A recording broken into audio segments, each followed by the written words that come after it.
Well, okay. How's everybody doing? All right.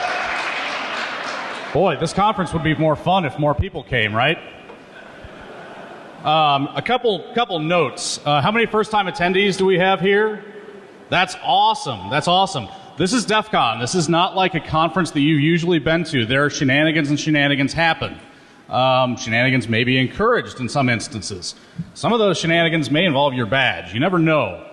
I have seen people wandering around with paper badges. That means if you have one of these fancy badges, they're probably going to be in high demand, right?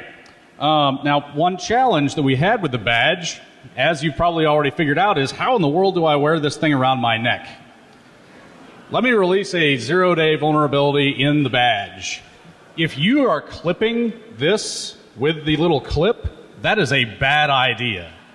They will fall off, or somebody will take them and jerk them and take them. So if you are, if you've got the paper around there, that's dumb. Harden your badge while you're sitting here, poke the lanyard through the hole, find some paracord, something like that. The other thing is, yes, it's big. It may not be fun to wear, but you need to be wearing your badge at all times. Otherwise, you're going to be getting some feedback from the sock goons. And as you might be able to tell based on the situations in the hallway, they might be a little bit grumpy. All right? So wear your badge at all times, secure your badge, and we'll be good. I do want to thank you guys for being so cooperative in moving around and getting plenty of people in.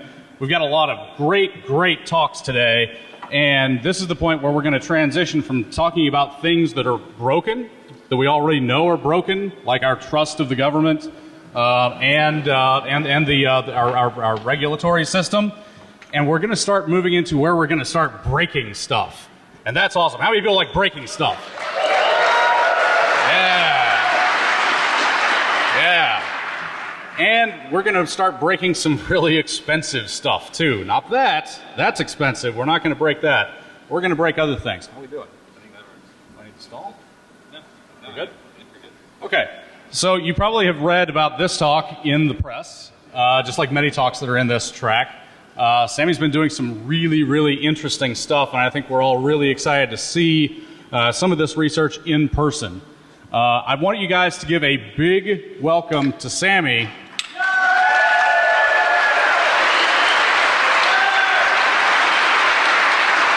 Have a good time. Thanks so much. Rock and roll. Awesome. Everyone hear me okay? Okay. Oh man, I'm so excited. It's been years since I've been at DEF CON. It was 5 years ago. So today, you are at Drive It Like You Hacked It.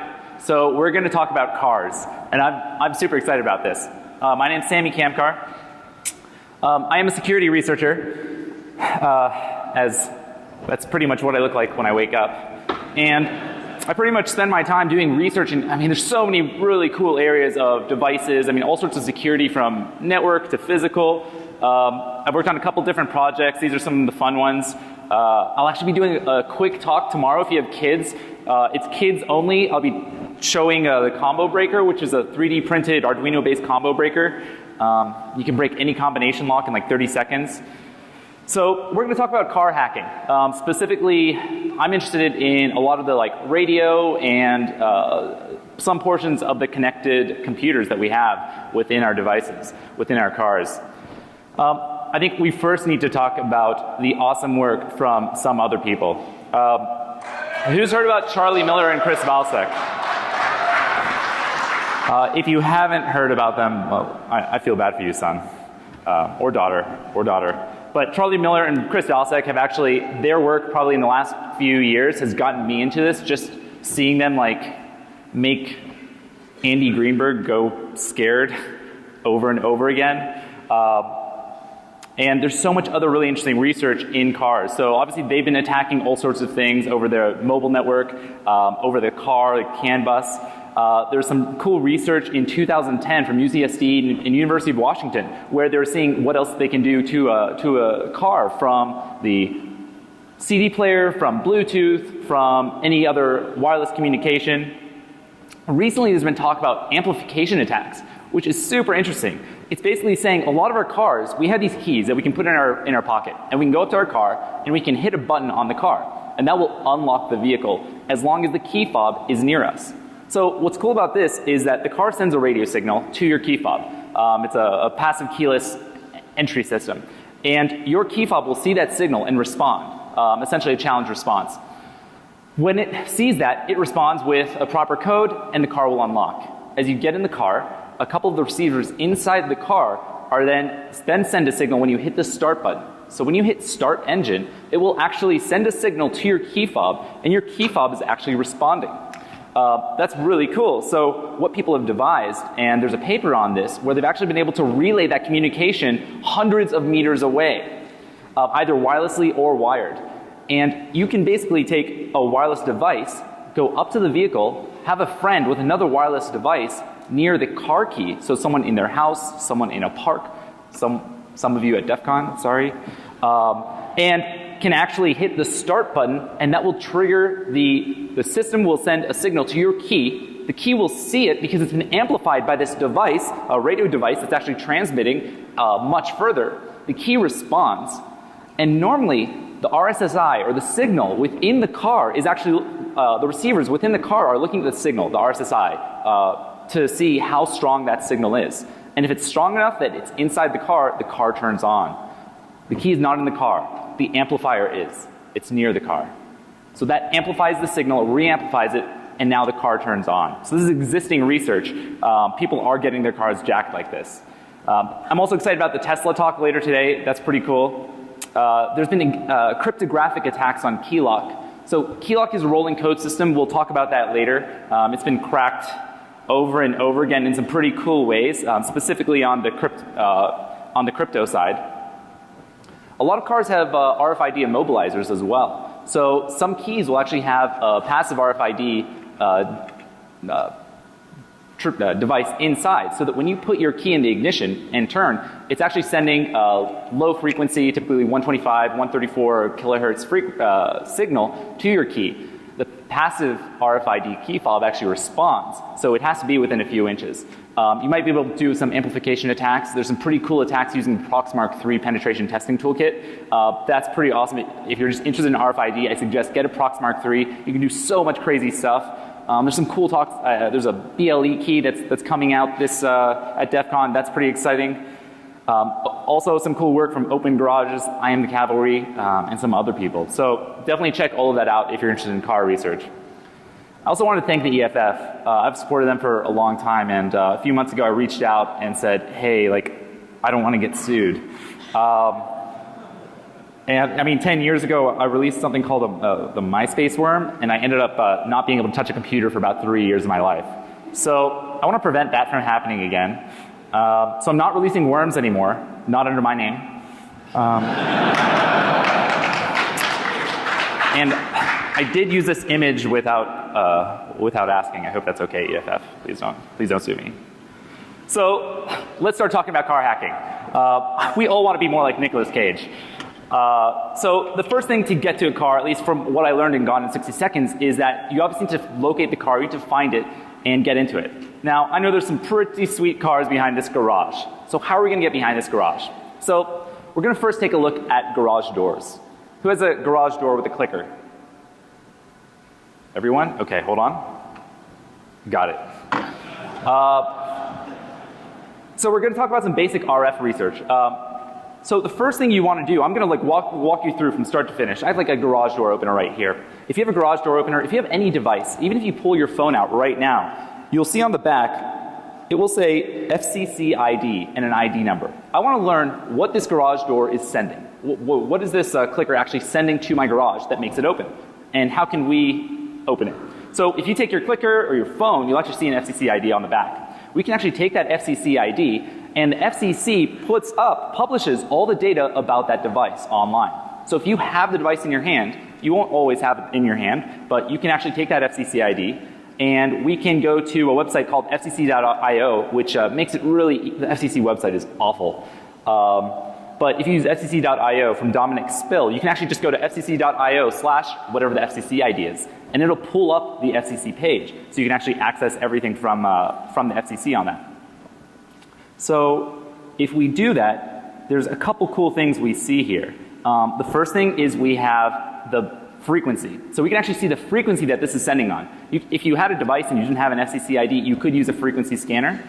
We'll talk about a frequency scanner in a bit. But from here, we see that this is 390 megahertz, for example. So the FCC also has some other stuff. It has like internal photos is always really interesting because they'll actually open it up, and a small percentage of the time, if you're lucky, you can actually see the chips that they're using. You can actually see the name of the chipset that's being used. At that point, without even having the device in your hand, you can then go find the data sheet of that device, learn all about it. Another thing that happens is there's a test report. So the FCC tests every device that they authorize. And what's awesome about that is that they're actually putting information about the signal, the frequency, the modulation. A lot of it you can even see from the way that their test report looks, because they're actually showing a spectrograph of the waveform that the device is creating. So here it looks like some amplitude modulation or amplitude shift keying. We'll get into that in a second. So I want to tell you about the actual hardware that I use to do a lot of this development and research. The HackerF1 has been pretty invaluable to me. This is by Michael Osman. It's an incredible device for software-defined radio, or SDR. It's a little over $300, extremely powerful. I mean, some of the comparable stuff out there is $1,000 and up. It can receive and transmit between 1 megahertz and 6 gigahertz. You can get raw IQ samples. You can record, demodulate, use all sorts of really cool software. If you know nothing about SDR, like I didn't know anything about SDR earlier this year, you can just be cool and use HackerF Transfer, a console app, and just record and replay signals. So like half the garage is out there. You could just type that, HackerF Transfer, the frequency, which we saw on the FCC, and then save it to a file. And then later, when you want to open that garage, you can then replay. That's it. You don't need to know anything. You don't need to know about the modulation. You don't need to know about any other schemes or the baud rate. It's like copy and paste. It's amazing. Another tool I use is RTL SDR, which is another software-defined radio. Specifically, it was meant as a TV tuner card, but the chipset inside, someone discovered a few years ago, can actually be used as a software-defined radio. So you can actually see all sorts of cool stuff on the spectrum. This is you get a much smaller range. You get like 24 to 1.7 gigahertz. You can get up to about 2.2 gigahertz if you have, there's an E4000 version. It only receives, so you won't be able to transmit with this. It also has a much smaller sample rate. Then another piece of software that a lot of people use is GNU Radio, which I haven't used because like it's just I don't understand all these boxes. You need to like draw a lot of boxes to do stuff, and I just don't understand that. But most people use it, so I'm gonna have to learn that soon. Another tool I've been using is GQRX. This is a free tool. It's for Linux. It's for OS X. It looks pretty. I like pretty applications. It makes it very easy to see signals. Actually, I mean, we'll test that in a second. It's only for Linux and OS X. So if you're on Windows, oh man, I don't know if this happened to anyone trying to install. Something happened. Looks like nothing has actually happened. If you're on Windows, you can actually use something called SDR Sharp. SDR Sharp also sort of kind of works on OS X. I tried to compile it with Mono, but it kind of looked awful at that point. I think it was Mono's fault.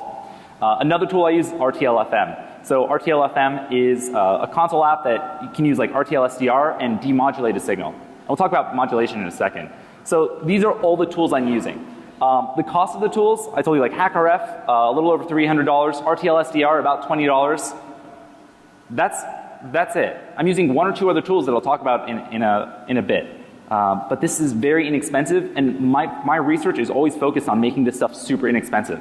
I want everyone to be able to access this stuff, so that's why I release everything is open source, fully documenting everything, and I hope more of you will get into this research because there's so much to be done. There's so many things that are just pwnable, and they need to be pwned. We need to demonstrate like the crazy security weaknesses everywhere.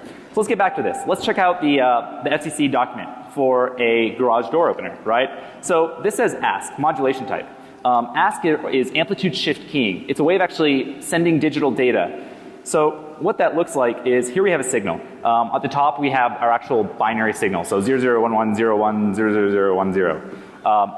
An amplitude shift keyed signal would look like the ASK or ASK version there in green. So basically when you want to send a signal, you want to send a 1, you go high.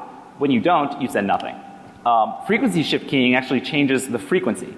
Now, amplitude shift keying is just like AM radio. So AM radio is amplitude modulation. So when you listen to AM radio in your car, it's actually doing amplitude modulation, where the amplitude of the signal is changing based off the frequency of the sound that it's trying to send.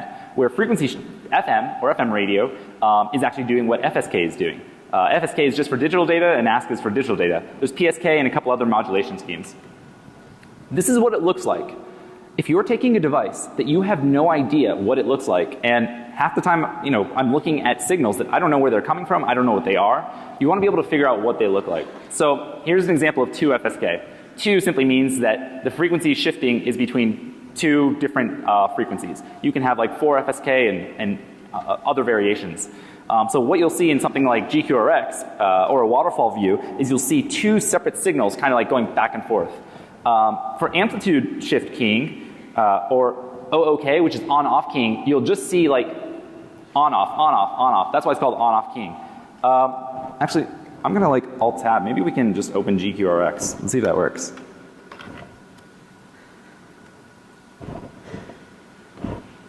Can I move over? Sweet. So I have a remote here. Is there a spike? Okay, sweet. That's a remote. So that's amplitude shift keying. We can see exactly what that looks like. And we can actually just record that. But I'll just quit. Okay. Let's go back to this. Cool, so we can do that. Now with RTL-FM or GQRX, you can actually save that data. You can save it as an audio file and then look at it in Audacity. It's free audio viewer. So actually, why don't we do that too? Should we? Yeah, okay, we'll do it live. Let's open up something here. Alright, so we're going to do, I can't see that. Alright, so RTL, I'll put it on your screen in a sec. We know that this is 300 megahertz, and then RTL is just a simple program that actually swaps between RTL-FM and HackRF-FM depending on which I have plugged in. And we'll call it defcon.wave. So I'm now recording a signal. I'm going to hit something. I'm going to hit something. I'm going to Control C. We're going to open this directory. I'm going to take that file. I'm going to put it in Audacity. Defcon.wave. Cool. All right. So here we actually have the signal. And if we zoom in, zoom, zoom, zoom. Enhance. Enhance. Dehance. Dehance. Okay, cool. So we see, all right, you see some cool stuff here. What just happened? All right. So what you're seeing is, if you look closely, zoom in a little bit more if I can. Oh man, I can't see that screen. Lost my mouse. Okay, I'll zoom in a little bit more here so you can see it really clearly. All right, it refuses to zoom. So what you can see here is you can see sort of long signals and short signals. Now if I open this key, I will actually see that those long signals as ones or ons in your key. Who's seen these remotes which have like dip switches in them? They're garage remotes, right? So they have a bunch of dip switches, and that's essentially your code, and that's on a fixed code garage. So what's happening is those long signals are a 1 and the short ones are 0. So it's super easy to understand what's happening here. So we just recorded that live. Let's go back to this presentation.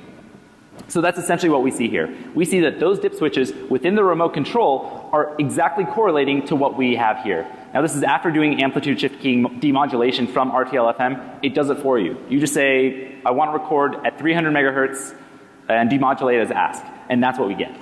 So let's think about this for a moment. A lot of us have garages. Most garages will have like 10 or 12-bit dip switches. So if we think about that, we will see that means there's 2 to the 12 possible combinations, which is not a lot. Let's calculate that real quick. 2 to the 12, 4,000 possible combinations for garages. So that's on a 12-bit garage, 4,000 combinations. If you have a 2-letter password for a website with just alphanumeric and a couple of keys on top, that will be more secure than your 12-bit garage code. So let's see how we can crack that. Now we don't even know if you have a 12-bit or an 11-bit or a 10-bit, 9-bit, 8-bit garage code. So let's say we just want to brute force the whole key space.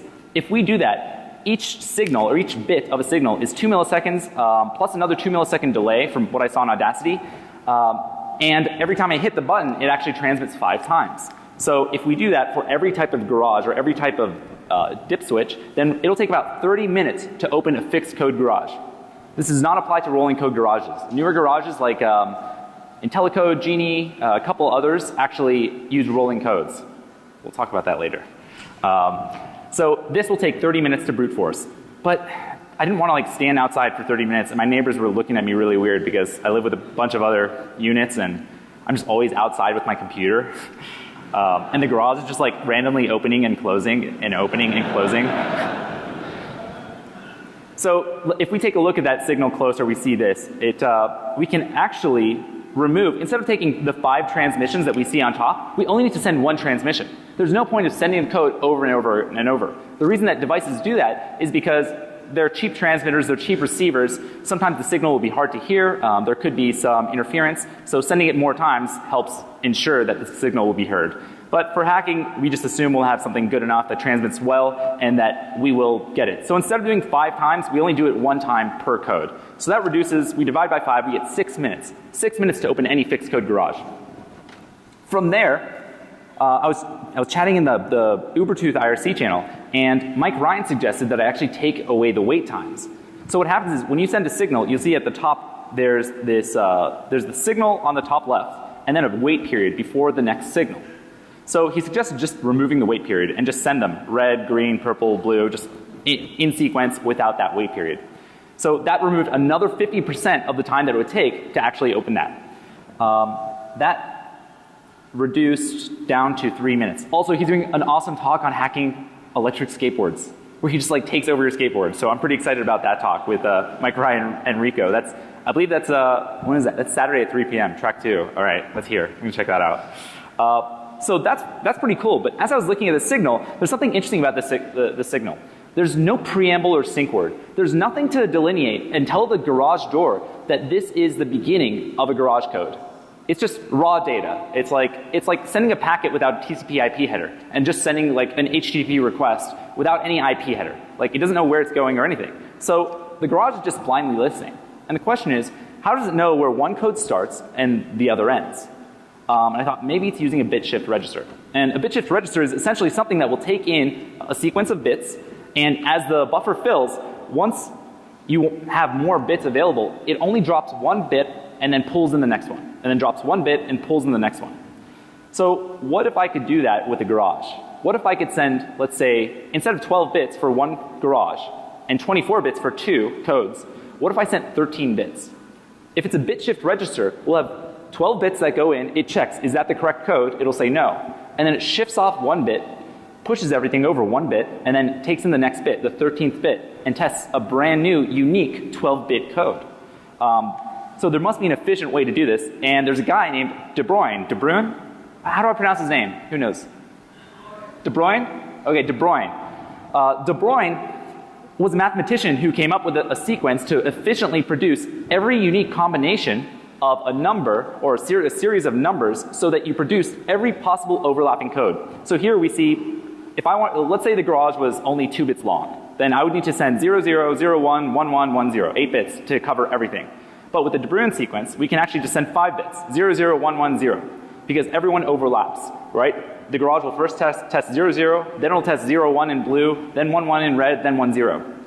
So if we do that with 12 bits, it takes 8 seconds.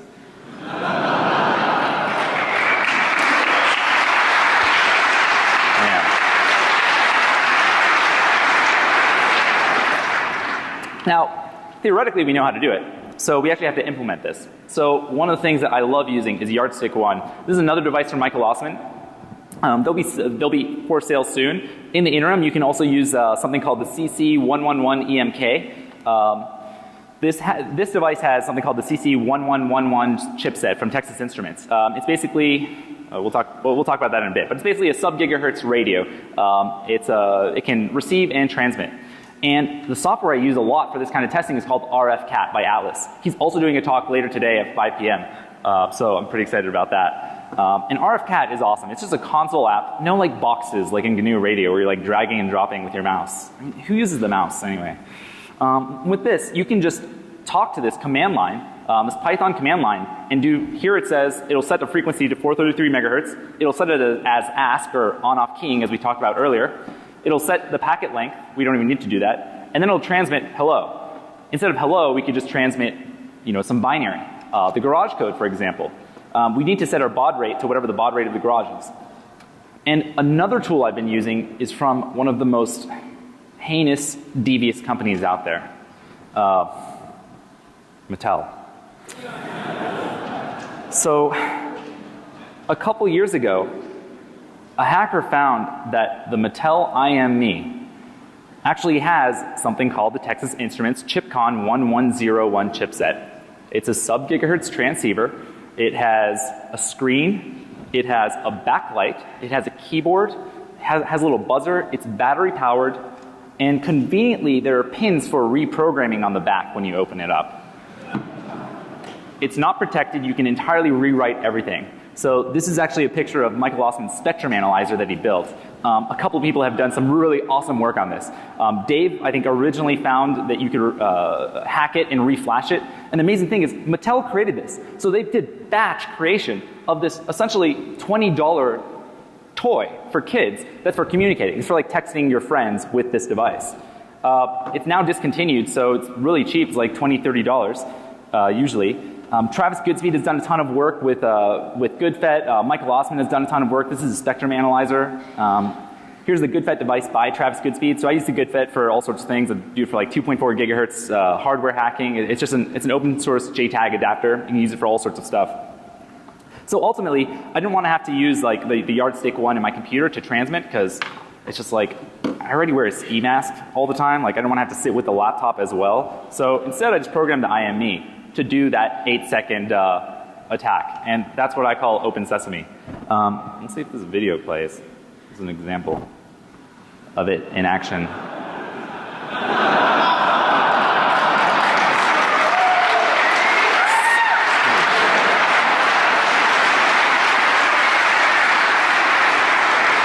By the way, how much time do I have? Because I keep going out of my thing, so it keeps resetting the clock. What time am I good till?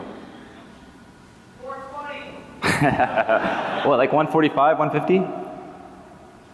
What time am I good for? How much time? 20 minutes. Cool. I just want to know what time I am. Cool. All right, 1:50. Sweet. So you can actually buy these IMEs.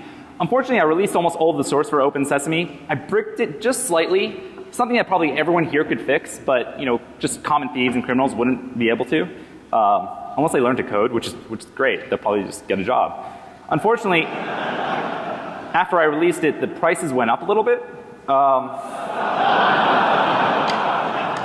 So I do have a brand new one that I programmed with Michael Ossman's spectrum analyzer. So it's like a live spectrum analyzer on here. Would anyone like this? It's a $900 value. Cool. I'll just run out and give it to somebody here because who wants it? Oh my God. Damn it. Someone's going to have to come up here. What? No one who ran. Sorry. All right. Someone in the second row. Second row. All right. Yeah. You. Do it. All right. Here you go. Sammy, you have to do it. Oh! Yeah. Oh my God! All right.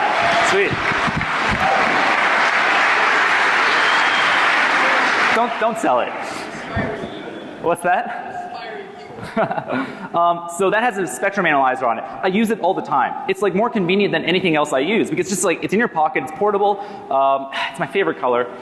So what do we learn from this? If you're implementing a garage door system or similar system that's based off of simple radio signals, don't use a small key space. Like no. Don't use fixed codes at all.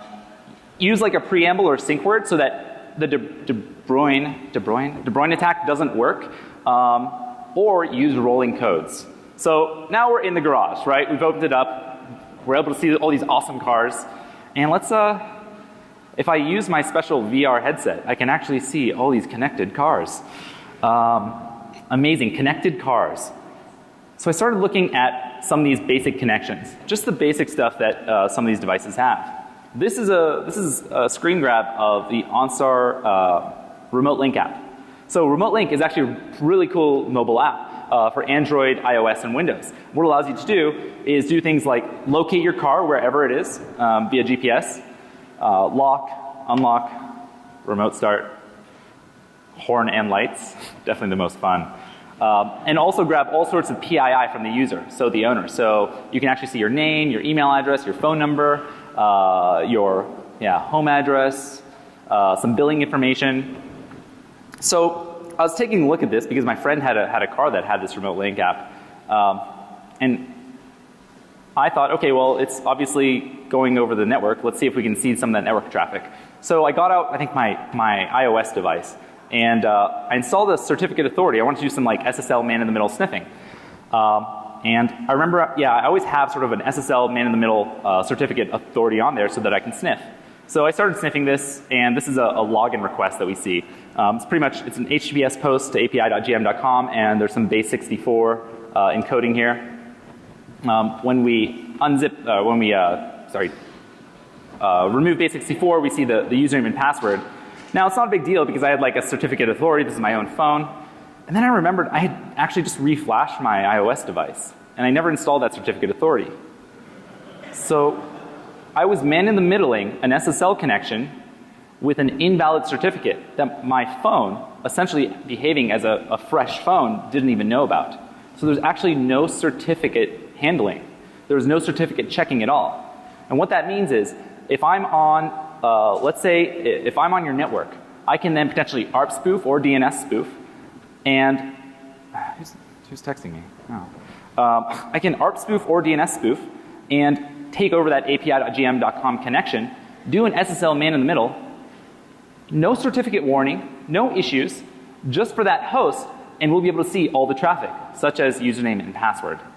So we can do this pretty easily. We can, you can take what I did was I took a Raspberry Pi, I took a GSM board, a Phono GSM board. I used Mallory, which is an open source SSL man-in-the-middle toolkit. I DNS spoofed api.gm.com. And the reason I only did that was instead of man-in-the-middling old traffic is that if you open up any other, let's say you open up Safari or App Store or something like that, I still want it to work. I don't want to man-in-the-middle that because then it'll either not work or you get certificate warnings. So now, if I can get you onto my Wi-Fi network, I can do this. I also use the IP tables and alpha, those alpha cards for Wi-Fi monitor mode, Edimax Wi-Fi dongle, and a SIM card that you can put into the GSM board. And the nice thing is you can get prepaid SIM cards. Like T-Mobile has a 2G network that you can get a prepaid SIM card. So if you're a criminal, you wouldn't have to like give up any information. You just get prepaid everything. Now, one way I could potentially actually do this attack is by creating this device and then putting it under somebody's car. Then what I could do is create a network. So what's a network that I can probably get them to use? I thought, well, by default, I'll just use ATT Wi-Fi. That's a Starbucks network. So if you've ever connected your phone to ATT Wi-Fi, you will connect to my device. As I woke up this morning, I saw ATT Wi-Fi in the hotel. I also saw NSA honeypot number 42, which is funny because clearly NSA honeypot was probably somebody's like phone, and ATT Wi-Fi was probably the NSA honeypot. Now that's cool, but there's no guarantee that they're going to jump onto ATT Wi-Fi. Maybe they don't. Maybe they've never been to Starbucks. Maybe they're more a coffee bean person. And instead, what I've done is I now sniff for probe requests. So using the Alpha card, we can actually see probe requests from your phone. Whenever your phone is somewhere new, it will actually send out Wi-Fi probe requests to networks it's connected to in the past, saying, hey, I connected here, are you there? So I can actually see the name of a network that you've connected to in the past, and on the fly generate that Wi-Fi network. So as soon as you go up to your car where I've left this device underneath, then your phone sends a probe request. My device says, oh, okay, I'll make a Wi-Fi network with that name. In addition to ATT Wi-Fi, your phone jumps on, I SSL man in the middle, I automatically acquire credentials from Remote Link if you ever open the app, and indefinitely I then have access to your car. Here's the hardware I used. And again, you see Raspberry Pi, the Edimax, the Alpha, Wi-Fi dongle, and a phone and GSM board. And this device I called OwnStar.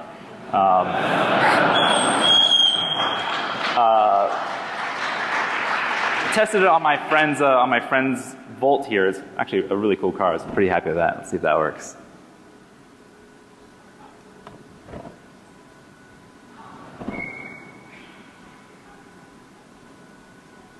Oh yeah, it says like only remote start when it is safe and legal,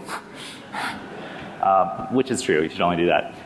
Fortunately, I reached out to GM before releasing any details of this, and they were actually, while it was very difficult to get to anyone who knew anything about security or technology, I was going through like support, like, oh man, they were just trying to tell me, no sir, your password is safe.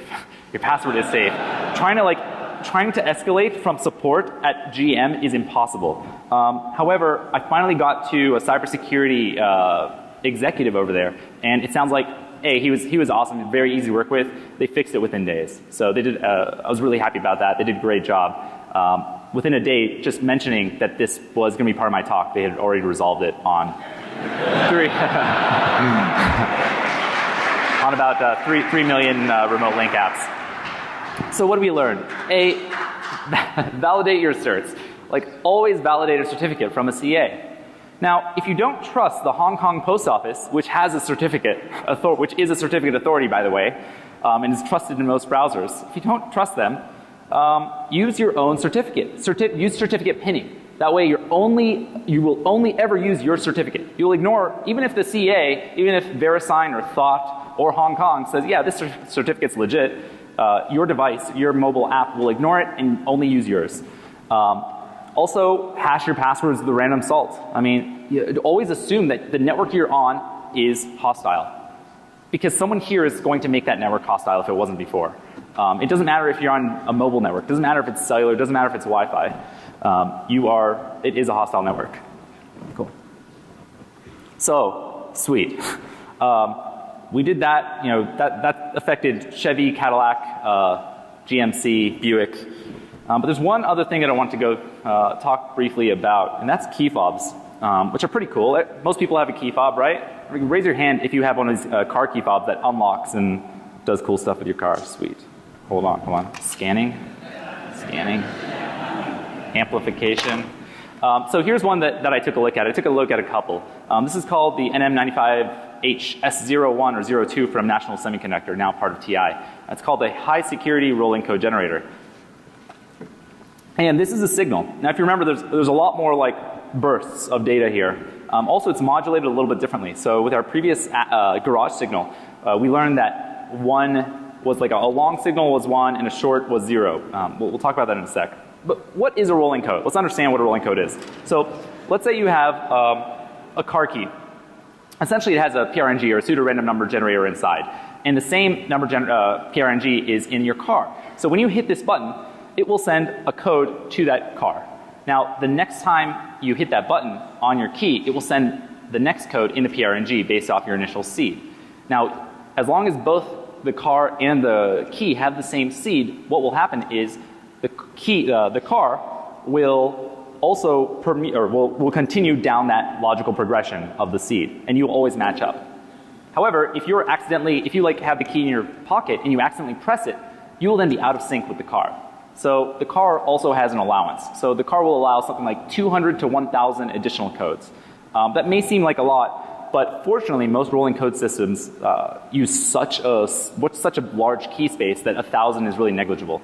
I'm seeing typically like 40 to 60 some bits for the rolling codes. So that 1,000 doesn't really help us, right? It helps us like guess a little bit, but not much. We're not going to guess that code in this lifetime unless we have maybe a cryptographic attack on the rolling code.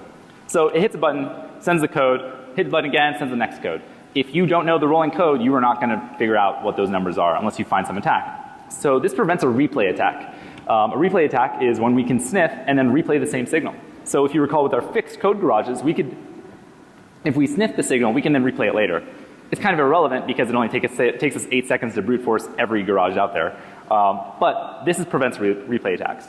Now, one thing you can do about replaying rolling codes is you can actually capture a signal while the remote is out of range and use that. So if I broke into your home, pressed your remote control and recorded that, I can then go to your car and unlock it, for example. This is super lame because we actually need physical access to the device. And also, as soon as the key is pressed again, let's say the owner of the car goes to the car and locks or unlocks, that will actually invalidate all previous codes. So what if there was another way that we could get that code from the user? And I found that, and this has been basically known and talked about for years and years and years and years, and I've never seen actually demonstrated, I've never seen any code or examples of, legitimate examples of this. What if we jam the signal? Right? What if I'm at your car and I'm jamming that, let's say it's 350 megahertz, and I'm jamming that signal. So when the user goes to their car and they hit unlock, the signal sends, my jamming device is sending a signal as well, and the car won't hear it because now it's seeing so much data. Simultaneously, what I can do is, I found that most, when I say most, I mean every vehicle I've tested, almost, we'll just say virtually all vehicles have essentially a receive window of a frequency that they're looking at. So if your key is 315 megahertz and your car is listening on 315 megahertz, technically it's actually listening probably between 314.5 and 315.5. So this is a receive window of about a 1 megahertz. 500 kilohertz plus or minus from the primary frequency. Now if I'm jamming somewhere in that frequency range, your car won't be able to listen to listen to the key. So I jam that signal, and you hit the key, and then I have a receiver as well. And my receiver has a good chip and has a much tighter receive bandwidth. So my filter bandwidth is so much smaller that I'm avoiding any of the jamming signal. And I see your key code, your rolling code very clearly. So I now have a rolling code that your car didn't hear. And I can use that at my leisure because they're non-expiring. Now, let's say I stop jamming and now I have this code and I'm happy. Well, what will happen is the user will be like, okay, well that didn't work, so they hit unlock again and it works and they drive away. My code is now invalidated. So again, it will invalidate as soon as another code, a future code has been set. All previous codes are invalidated. So instead, what if I jam twice? What do you do when your button doesn't work on your car key? You hit it again. Now I have 2 codes. So with 2 codes, I now have 2 codes. And then I stop jamming and I replay the first one. Because we automate this happens in under a second. So you go to your car, you hit unlock, that didn't work. You hit unlock, the device within a second stops jamming, plays the first one, leaves me with a future code that the car has not heard. This applies to garages as well, any garage with rolling codes, so we've now covered all of garages. So we can just jam, listen, replay the first code, abuse the next code later on. This is pretty incredible because it means I can go to your car later and do whatever I want to it. Depending on, when I say do whatever I want, based off the key. Another thing I've found is that this works on remote start vehicles. So keys with remote start and remote start kits, this works. One thing I found people have described this attack. And another issue I found is that, let's say you want to steal stuff from their car, right? You want to go up to their car and break in. Well, if they've hit lock, if the last thing they hit was lock, and the last signal you'll have is a lock signal. So if you replay that, all you're going to do is lock the car. Well, I found most signals actually have the data field separate from the rolling code. So as long as you know the rolling code, you can change that lock signal and weaponize it into an unlocked signal and open their car. This is RollJam. This is a device, I'll be releasing the full source, and I probably won't be putting any specific cars in it, implementing any cars, but this is a device that it uses 2 CC1101 chips and a TNC 3.1. One will actually do the jamming and do the replaying whenever you hit the button, or you can use an actual remote to trigger it. So if you put this under a vehicle, for example, and it will perform this full attack. I think that's about it. I'm out of time. It's worked on every car I tested. It felt really good. The basic lessons: encrypt or hash your button. Use an HMAC to prevent bit flipping if encrypted. Use a time-based algorithm. We've had these RSA Secure ID key fobs that have been would have a rolling code, for at least 20 years. I couldn't find how old they were. I was trying to look. I could not find. Now we have dual key lock, which came out this year, or I'm sorry, last year, which also solves this. This has been an issue that we've known about for over 20 years. That's been solved 20 years ago, yet virtually every manufacturer are still implementing this poor implementation. Another way is to use a challenge response. So use via a transceiver rather than just transmitting. You'll transmit, you'll say, I want to unlock. The car will say, okay, here's my challenge, and then your key can receive that and respond appropriately. That's the best way to handle this stuff. I'll be releasing this stuff shortly. Thank you so much. Yeah, really glad to be here.